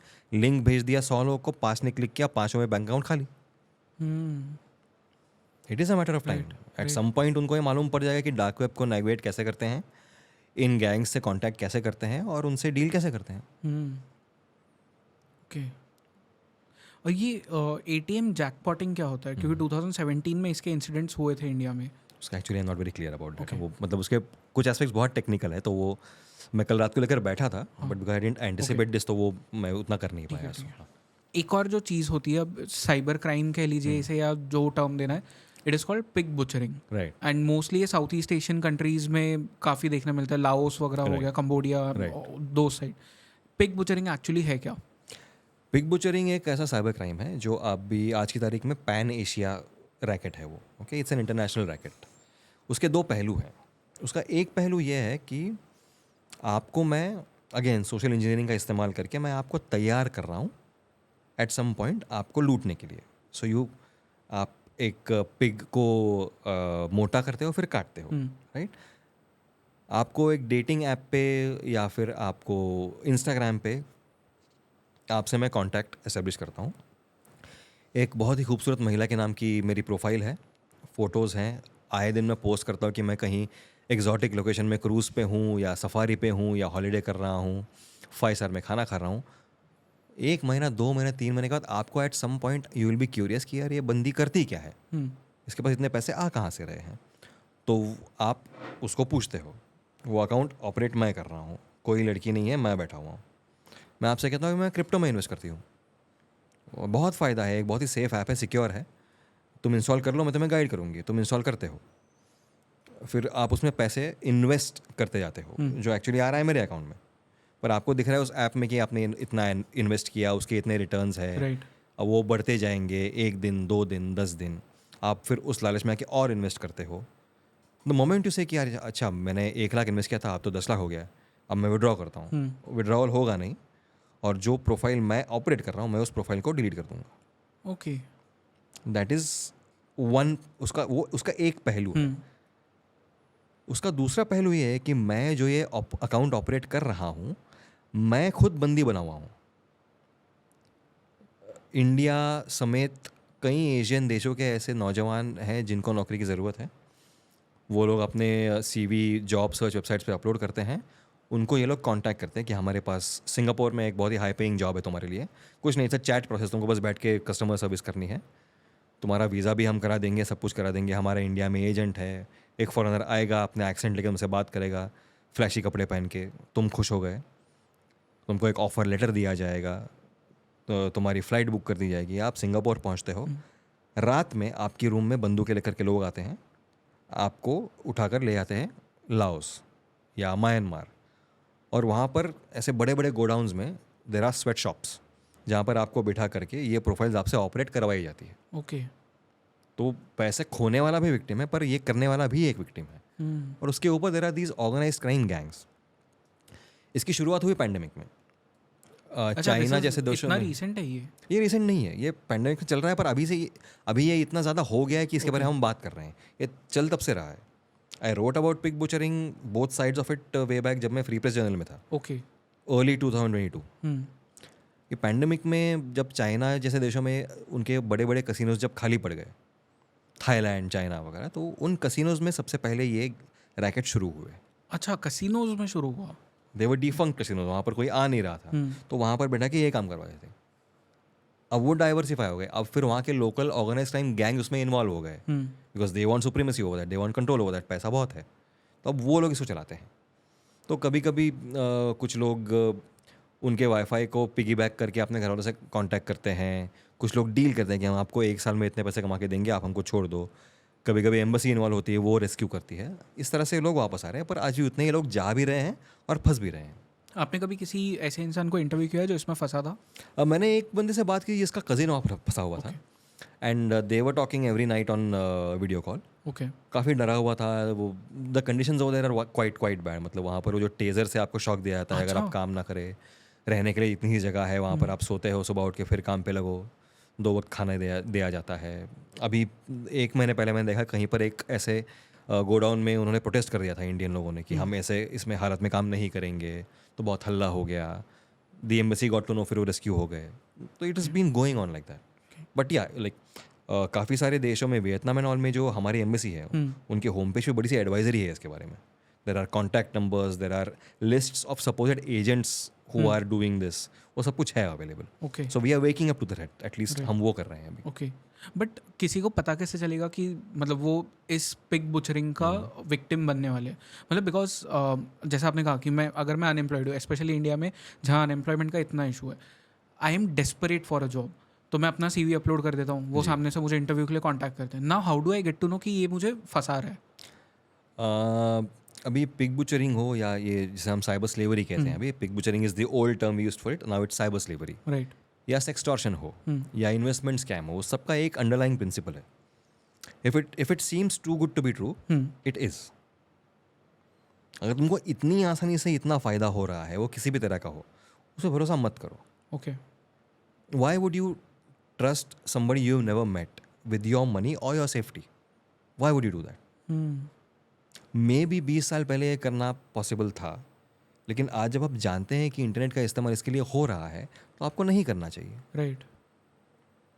अब UPI पेमेंट फ्रॉड का लोग पूछते हैं कि कैसे बचे उससे। तुम जो QR कोड स्कैन कर रहे हो उसको देखो, एक बार पढ़ो ना, या तुम अगर किसी ई कॉमर्स वेबसाइट पे कुछ खरीद रहे हो और वहाँ पेमेंट कर रहे हो, अगर वो UPI ID किसी के पर्सनल नाम पे रजिस्टर्ड है, तो देख लो कि वो मर्चेंट UPI ID क्यों नहीं है. सोचो, मत करो पेमेंट, कहीं और से खरीद सकते हो. It is proactive vigilance on our part. ऐसा नहीं है कि हम सिर्फ विक्टिम्स हैं. हम जो कर रहे हैं वो नेग्लिजेंस है. ऑफकोर्स उसमें लैक ऑफ अवेयरनेस है और lack of exposure to the right content है, बट एक बेसिक लॉजिकल रीजनिंग हमारा भी होता है ना, कि मैं फेसबुक 10 साल से यूज़ कर रहा हूँ, अचानक कोई खूबसूरत लड़की आ गई, मुझको रिक्वेस्ट भेजा और मुझ में इतना इंटरेस्ट दिखा रही है, वो क्यों हो रहा है? Right. That is something we all have to think about. अभी सीनियर सिटीजन्स जो हैं उनके साथ इतने फ्रॉड होते हैं. वो लोग उनको लगता है कि वो अपने बैंकर से बात कर रहे हैं या वो किसी गवर्नमेंट ऑफिसर से बात कर रहे हैं. ये लैक ऑफ अवेयरनेस का सोल्यूशन क्या है? जब कोई मुझे पूछता है, मैं उनको सिंपल बोलता हूँ कि भाई, मेरी बेटी की शादी अब तक क्यों नहीं हुई, ये कोई साइट पे आके आप सर्च करते हो ना. आपको इंटरनेट यूज़ करना आता है, इसका मतलब the issue is not capability. अगर आप 5 मिनट इन्वेस्ट करके डेली साइबर क्राइम की न्यूज़ पढ़ते हो उसी फ़ोन पे, आपके ही फ़ोन का एल्गोरिथम आपको वो न्यूज़ हर रोज़ दिखाएगा. राइट. तो 5-6 दिन की प्रोएक्टिविटी दिखाकर आपने ज़िंदगी भर के लिए अपना अवेयरनेस इंश्योर कर लिया. फिर आप खुद बैठ के पढ़ रहे हो कि ऐसे स्कैम होते हैं, फिर आप उसके शिकार नहीं बनोगे. करेक्ट. इतना तो हम कर सकते हैं. या अगर हमारे घर में कोई बुजुर्ग है, हम उनको ये बता सकते हैं कि भाई, ये फेसबुक पे आने वाले कोई लिंक पे क्लिक करके पेमेंट मत किया करो, ये स्कैम होता है. उससे अच्छा तुम ये पढ़ो, तुमको मालूम पड़ जाएगा. राइट. एंड ये जो हैकिंग होती है, मतलब सोशल मीडिया अकाउंट्स की ले लीजिए या किसी भी चीज़ की. फॉर एग्जांपल जो अभी रिसेंटली इंडिया का जो सबसे बड़ा पॉडकास्ट है, रणवीर अलाहाबादिया का जो पॉडकास्ट है, उनके जितने भी यूट्यूब चैनल्स थे सब एक साथ हैक हो गए and all the videos were deleted, but all दो बाद में वो वापस आ गए थे. तो ये किस तरह से होता है हैकिंग? एंड फिर उसके बाद में यूट्यूब आपको यूजुअली रिकवर करा देता है account, because I had seen कि तन्मय भट्ट का भी सेम तरह से हैक हुआ था एंड उनका भी रिकवर हो गया था. और आई थिंक आपने मुझे बताया था बरखा दत्त का भी मोजो स्टोरी वाला भी ऐसे ही हुआ था. See, firstly, you have to realize it's 90% of the time it's not personal. ये वो तुम्हारा अकाउंट इसलिए हैक नहीं करेगा कि वो तुम हो. राइट. 2018 की बात होगी है जब मैंने ये लिखा था. I am just trying to say कि ये तब से ये चल रहा है. डार्क वेब पे one of the highest selling commodities on the dark web market, black market, was YouTube accounts. Okay. ऐसा नहीं है कि अगर मैंने किसी का यूट्यूब अकाउंट हैक कर लिया तो मैं ही उसका मिसयूज़ कर रहा हूँ. मैंने, समझ लो, यूट्यूब के एडमिन के नाम से एक स्पूफ ईमेल आईडी बनाया, आपको ईमेल किया कि आपके अकाउंट में कुछ इशू है, यहाँ पे आप क्लिक कीजिए, लॉगिन करके उसको रेगुलराइज कर दीजिए. यूट्यूब की तरह एक स्पूफ पेज मैंने बना दिया. वहाँ पर आपने लिंक पे क्लिक किया, वहाँ पर अपना आईडी पासवर्ड एंटर किया, वो मेरे पास आ गया. मैंने सबसे पहले आपका पासवर्ड चेंज करके आपको लॉक आउट कर दिया. आपके, समझ लीजिए, 5 मिलियन सब्सक्राइबर्स है, आपको पर व्यू के हिसाब से आपको you have an earning in lakhs, तो वो आपके लिए ज़रूरी है. It's essential for you. उससे आपकी इनकम आ रही है. अब ऐसे मेरे पास 10 अकाउंट्स आ गए, तो मैं डार्क वेब पे आके कहता हूँ कि आई हैव 10 यूट्यूब अकाउंट्स, हर एक का इतना इतना फॉलोइंग है और मैं ये बेचना चाहता हूँ. ओके. तो अब मैं वो उसके हाथ में नेगोशिएट, जो उसका एक्चुअल ओनर है, उसके साथ नेगोशिएट करने का रिस्क मैं नहीं ले रहा हूँ. कंप्लेंट होगा तो मेरे नाम से नहीं होगा. मैं ये एक वन टाइम पेमेंट के लिए, which is in crores of rupees, मैं उसको बेच दे रहा हूँ और मैं निकल गया अपनी ज़िंदगी जीने के लिए. फिर ये जो आदमी है, उसने उस यूट्यूब अकाउंट के सारे वीडियोस को प्राइवेट कर दिया है. अब उसको लगता है कि मेरे सारे वीडियोस डिलीट हो गए. He is devastated. फिर उसको एक ईमेल आता है कि तुम्हारे वीडियोस महफूज है, तो मुझको इतने पैसे दो, तुमको तुम्हारा अकाउंट वापस मिल जाएगा. Okay. It is another form of ransomware, but not using the actual ransomware method. बहुत सारी जो हैकिंग होती है, जिसको हम हैकिंग कहते हैं. हैकिंग का मतलब क्या होता है? Unauthorised entry. ठीक है, जिसका उस पर कोई हक नहीं है, वो उसके अंदर जब घुसता है, तो इट्स हैकिंग. राइट. बहुत सारी हैकिंग जो है वो होती है because of something known as a vulnerability. ठीक है, it's a technical term, it's a cyber security term. किसी भी सिस्टम में वल्नरेबिलिटीज़ बहुत सारी होती है. अगर समझ लो कोई फ़ोन का ऑपरेटिंग सिस्टम है जो करोड़ों लोग यूज़ कर रहे हैं, उसके अंदर कुछ ऐसी कमज़ोरियाँ हैं. अब इस कमरे के अंदर आने के 2 रास्ते हैं, एक वो दरवाज़ा है, एक वो खिड़की है. उसके अलावा एक कमज़ोर दीवार है, एक छुपा दरवाज़ा है जो आपको मालूम नहीं है. Right. That's called a vulnerability. उसको मालूम करने के 3 तरीके होते हैं. एक है कि जो मैन्युफैक्चरर है वो दिन रात उस पर टेस्ट रन करके पता कर रहा है कि कहाँ कहाँ से एंट्री हो सकता है. That's what we called penetration testing. Okay. कि पेनिट्रेट कैसे हो सकता है इसकी टेस्टिंग करना तुम्हारे इन हाउस एक्सपर्ट्स के थ्रू. दूसरा है इंडिपेंडेंट एथिकल हैकर्स. वल्नरेबिलिटीज को हम बग्स भी कहते हैं, BUGs बग्स. तो ये बग्स ढूंढ के आप बाउंटीज कमाते हो. That's why every major corporation has a bug bounty program. Right. And ethical hackers are called bug bounty hunters. तीसरा है किसी मैलिशियस हैकर के पास इसका नॉलेज होना. जिस तरह एथिकल हैकर टेस्ट कर रहा है उस तरह एक थ्रेट एक्टर भी टेस्ट कर रहा है. अगर उसको मिल गया वो वल्नरेबिलिटी, उसको एक्सप्लॉइट करके वो आपके सिस्टम में घुस के उसने डेटा चुरा लिया या पैसा चुरा लिया या जितने लोग आपका वो सॉफ्टवेयर यूज़ कर रहे हैं उनके फ़ोन्स को हैक कर लिया, और उसके बाद ही जब बाहर आता है it is called a 0 day vulnerability. Okay. There are 0 number of days between the discovery and exploitation of the vulnerability. So ये हम सबसे डेंजरस मानते हैं. और ये like literally every big tech giant has had 0 day vulnerability still Okay. Date. आप किसी का भी नाम ले लीजिए, उनमें 0 day निकली है और निकलती रहेगी. चौथा तरीका ये है कि अगर एक एथिकल हैकर ने आपको बताया कि आपके सिस्टम में वल्नरेबिलिटी है, आपने कंफर्म किया, आपने एक्नॉलेज किया, अब यहाँ पर बात रुकती नहीं है. No self respecting corporation will just stop saying कि हाँ वल्नरेबिलिटी है. राइट. मैं उसका पैच डेवलप करूँगा. वो पैच रिलीज करते ही I am legally obliged to disclose कि मेरे सिस्टम में वल्नरेबिलिटी थी, अब मैंने पैच रिलीज किया है. वो मैं अपनी ऑफिशियल वेबसाइट पे डालता हूँ. जो मैलिशियस हैकर है वो भी मेरा वेबसाइट देख रहा है कि कौन सी वल्नरेबिलिटी डिस्क्लोज हुई है, और वो अब तक किसके डिवाइस में पैच नहीं हुई है यह मैं ढूंढना शुरू करता हूँ. ओके. ताकि पैच होने के पहले वो हैक हो जाए. 2022 या 21 का स्टडी है जहाँ पर ये एस्टैब्लिश किया था कि malicious hackers start scanning for vulnerable devices within 15 minutes of the vulnerability being disclosed. Okay. इतना जल्दी? इतना जल्दी. अब ये सब कुछ तो आपको और मुझको हर रोज़ मालूम होना पॉसिबल नहीं है. ट्रू. राइट. लेकिन हम इतना तो कर सकते हैं ना कि हम अपना फ़ोन और कंप्यूटर हमेशा ऑटो अपडेट पे रख सकते हैं.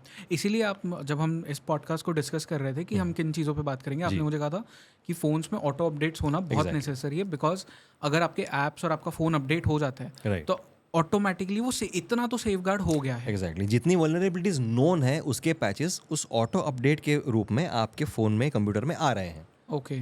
तो मतलब अगर एक महीने में अगर 50 वल्नरेबिलिटीज मिली है आपके फ़ोन में, उसका ऑपरेटिंग सिस्टम हो, आपके ऐप्स हो, उस सब को मिला के, तो कम से कम वो पैच हो गई है राइट. ऑटोमेटिकली. ये नहीं कि वाईफाई मिलेगा तब कर लूँगा.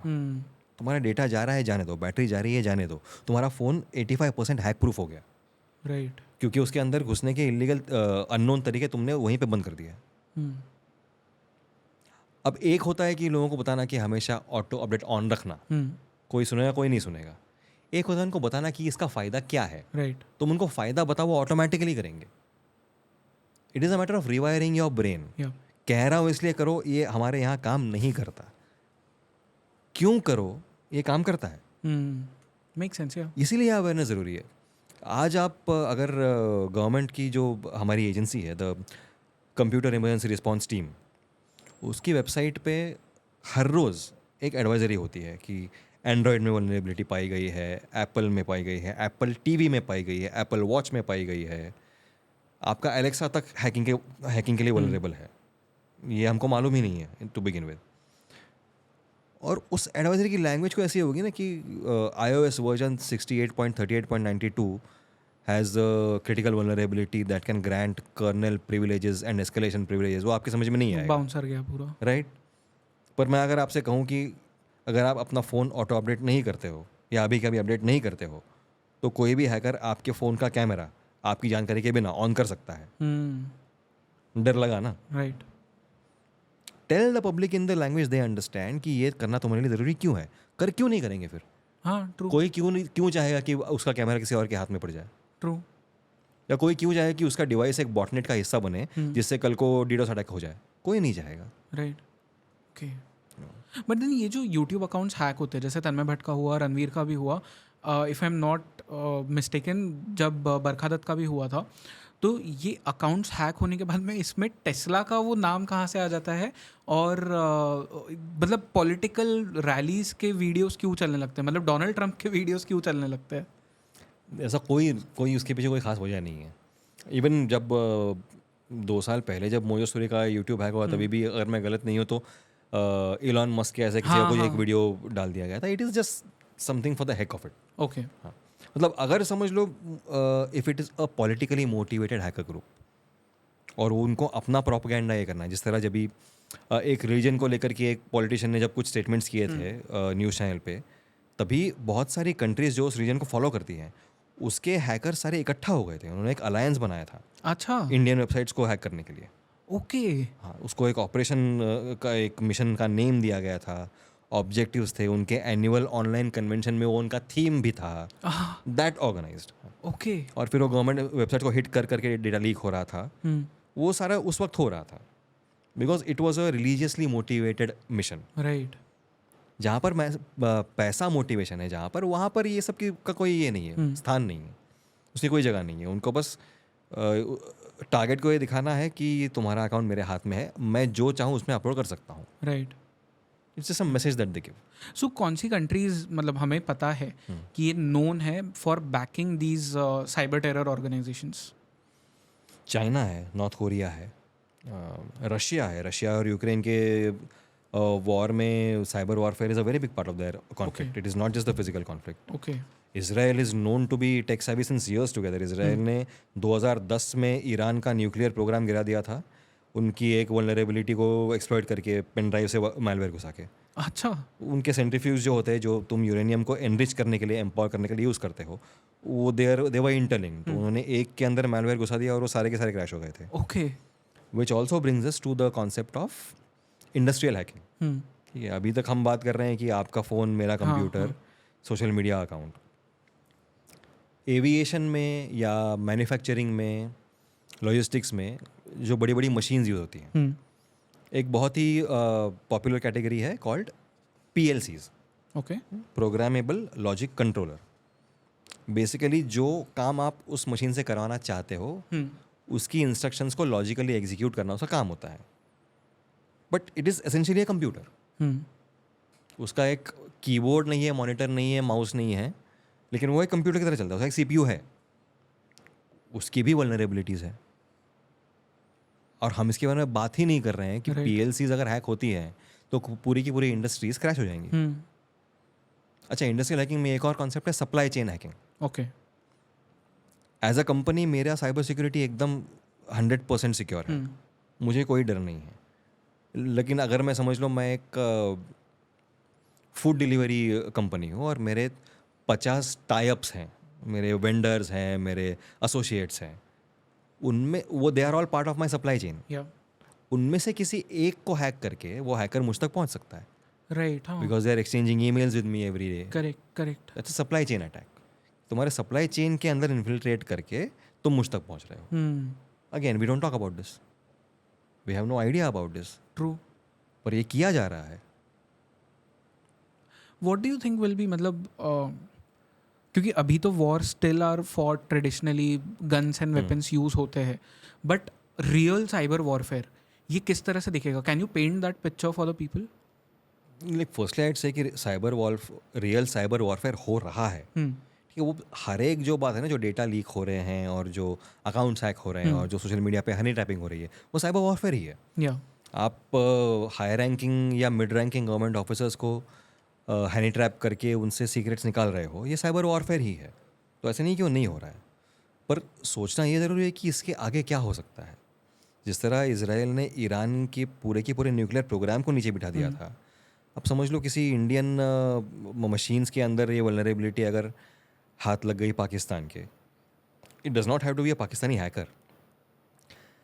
पाकिस्तानी हैकर ग्रुप ISI का पैसा इस्तेमाल करके किसी इंडिपेंडेंट हैकर ग्रुप को कॉन्ट्रैक्ट दे सकता है कि मुझको ये करना है, वो लोग करके दे देंगे। और एक दिन आप सुबह उठते हो और आपके देश के सारे एयरपोर्ट्स बंद हो गए हैं। Right. That is something that can happen tomorrow. अगर करना चाहे तो वो कल भी हो सकता है। अब उसके लिए हम कितने प्रोएक्टिव हैं, ये हमारे हाथ में है. I think there is this film, मैं उसका नाम भूल रहा हूँ अभी, बट उसमें एक ऐसा ही साइबर टेरर ग्रुप होता है जो यूएस का पावर ग्रिड पूरा बंद कर देता है, उसको हैक करके अटैक करके उस पर, Right. And then the country completely goes into chaos. हम मतलब रियलाइज नहीं करते कि जो आपने एयरपोर्ट्स वाली बात की, सुनने के लिए वो ऐसा लगता है अच्छा ठीक है एयरपोर्ट्स ही तो बंद हुए, बट वी डोंट रियलाइज उसका एक लार्जर जो इशू इकोसिस्टम. या छोड़ दो एयरपोर्ट्स, अगर आपके ट्रैफिक सिग्नल्स बंद हो गए, right, it will be total chaos. Totally chaotic. या वहाँ पर कितने एक्सीडेंट्स होंगे, रास्ते पूरे भर जाएंगे ट्रैफिक से, कोई कहीं पहुँच नहीं पाएगा. There are so many people who still rely on travelling from point A to point B for their livelihood. उनकी कमाई अफेक्ट हो गई, उनके एम्प्लॉयर की कमाई अफेक्ट हो गई, उनके कस्टमर का काम अफेक्ट हो गया. The entire ecosystem collapses. Right. Okay, इस पॉडकास्ट के एंड में I want to ask you, because इतनी सारी हमने बातें कर ली अबाउट साइबर क्राइम क्या है, साइबर टेरर क्या है, हैक्स क्या होते हैं, डीडोस अटैक्स क्या होते हैं. इन सबसे बचने के लिए if you have any 2-3 tips for people, बहुत बेसिक चीज़ें जो वो कर सकते हैं. एक तो आपने ऑलरेडी बताया कि ऑटो अपडेट तो ऑन कर ही दो. अपार्ट फ्रॉम दैट और कोई चीज़ें हैं? आई वुड स्टिल इंसिस्ट कि ऑटो अपडेट आपका सबसे स्ट्रॉन्ग वेपन है, क्योंकि बहुत सारी तरह की जो हैकिंग है, जो साइबर सिक्योरिटी इशूज है, वो उससे सॉल्व होते हैं. So that makes your phone very hack proof. या second is your own brain. ठीक है, आपको बस आपका दिमाग इस्तेमाल करना है. ठीक है, आपको ये like you can no longer afford to be in that zone की मैं तो न्यूज़ फॉलो ही नहीं करता हूँ यार, सब नेगेटिव होता है. वो तुम्हारे साथ हो रहा है नेगेटिव. राइट. ठीक है, रीड द न्यूज़. ठीक है, ये समझ लो, ये सोच लो, ये जान लो कि बहुत तरह के क्राइम्स हो रहे हैं और तुमको उससे खुद को बचाना है. तुमको अगर कोई वीडियो कॉल करके बोल रहा है कि तुम्हारे भेजे हुए पार्सल में ड्रग्स पाए गए हैं, तुमको अरेस्ट करना पड़ेगा, अरेस्ट ऑनलाइन नहीं होता है. As simple as that. तुमको कोई भी आदमी वीडियो कॉल पे अरेस्ट नहीं कर सकता है. ट्रू. रख दो फ़ोन, ब्लॉक कर दो उसको. अगर कोई तुमको कह रहा है कि तुम्हारे मॉफ्ट फोटो यूज़ कर देंगे, उसको ब्लॉक कर दो. वो तुमको ऑनलाइन एक्सटॉर्ट कर रहा है, वो तुम्हारे घर तक नहीं आएगा. साइबर क्रिमिनल वो रिस्क नहीं उठाएगा. करेक्ट. ना ही तुम्हारी वो मॉफ्ट फोटो अपलोड करने वाला है. Even that is a bigger crime. नहीं लेगा वो risk. He will move on to the next target. So if every target is that proactive and that has those strong defenses, उनका धंधा बैठ गया. And of course in the social setting create the atmosphere कि अगर कुछ होता है तो मुझको बताने के लिए शर्म ना आए, मुझको डर ना लगे. फिर वो अपने घर वालों को हो, पुलिस को हो, किसी को भी हो. मैं कई बार I try to bring people to my Instagram live to talk about their experiences. Yeah. I try to get victims to talk about it कि अगर वो लोग बात करेंगे तो उनसे और 100 लोगों को धीरज मिलती है कि ये डर के छुप के बैठ नहीं गया. Because you have to realise कि you are the victim here. तुम्हारी ठीक है, तुम्हारी नेग्लिजेंस थी, बट उससे बड़ा गुनाह कोई और कर रहा है, तो डरना उसको चाहिए, मुझको नहीं डरना चाहिए. बट ये मैं इंडिविजुअली मैं नहीं सोच पाऊंगा, इसलिए that is why we rely on the system. Correct. We look to the police for support so that they can tell us कि भाई तू टेंशन मत ले, तेरा वो वीडियो कहीं नहीं जाएगा, हम हैं.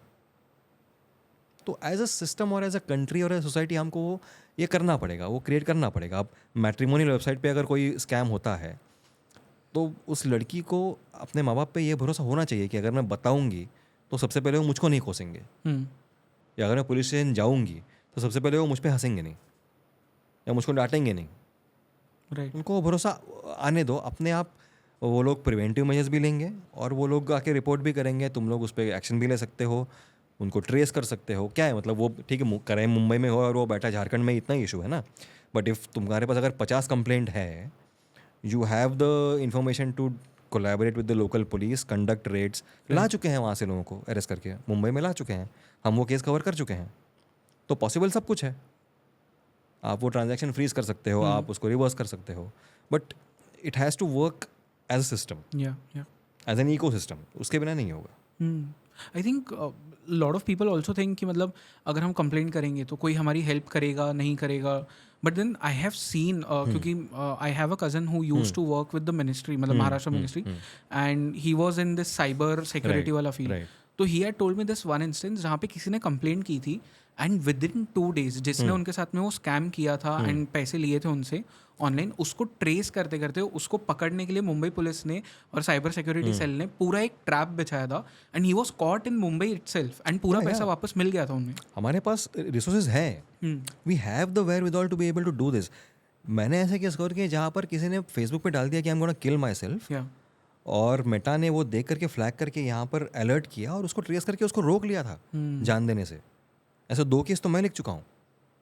FBI has a standing arrangement with the Indian government कि अगर मेटा कोई ऐसा पोस्ट देखता है and they have their own algorithms in place to catch this, तो हम तुरंत इन्फॉर्म करेंगे तुमको. There is a dedicated email ID जहाँ पर इन्फॉर्मेशन आती है, ओके. और वो लोग वहाँ से हरकत में आते हैं कि कहाँ का अकाउंट है, IP एड्रेस क्या है, यहाँ का है, ढूंढो, रोक लो, लेके आओ, काउंसलिंग करो. मैंने ऐसे केस कवर किए हैं जहाँ पर किसी लड़की के पैसे गए थे और उसने ऑनलाइन कंप्लेंट कर दिया, तो उसको लोकल DCP ने अपने ऑफिस बुलाया और FIR प्रॉपरली दर्ज होने के पहले वो ट्रांजैक्शन रोक लिया था. ये कम से कम पैसे कहीं जाएंगे नहीं, राइट. फिर हम FIR लिखते बैठेंगे, कोई जल्दी नहीं है. इंटरेस्टिंग. करना चाहो तो आप कुछ भी कर सकते हो. अवेयरनेस की बात है वो सब. अवेयरनेस की बात है. Just the matter of constantly relooking at your own strategy की. अगर मैं कह रहा हूँ कि मैंने सोशल मीडिया पे कर दिया है, but by default there will be a section of people जो सोशल मीडिया नहीं देखते हैं, उनके लिए मैं क्या करूँ, आपको उतना ही सोचना है. Right. Okay Gautam ji, thank you so much इस कॉन्वर्सेशन के थैंक लिए. You so much for having me over. You educated people so much and I hope so कि इस पॉडकास्ट से एटलीस्ट लोग वही बात सीख ले कि अवेयर हो जाओ, खुद से थोड़े स्टेप्स लो, थोड़ी चीज़ें गवर्नमेंट को भी चेंज करनी पड़ेगी सिस्टम्स में, but then overall we can make this society a better place and cyber security हमारी बेटर हो सकती है. And we have to realise कि we are all in this together. देखो इससे सभी के ऊपर एक बुरा असर पड़ रहा है ना. तो like I would be the happiest person if the establishment looks at people like me as an ally, not as an enemy. या मैं आपको वही बता रहा हूँ जो लोग कह रहे हैं मुझसे, राइट. और लोगों को मैं वही बता रहा हूँ जो मुझे पुलिस बता रही है कि भाई तुम लोग अपना ऑटो अपडेट तक ऑन नहीं रखते हो. It is just the matter of bridging that gap. अगर वो हम अचीव कर सके through people like you and people like me, then we are good. I think we'll do it one day. Thank you so much Gautam. Thank you so much.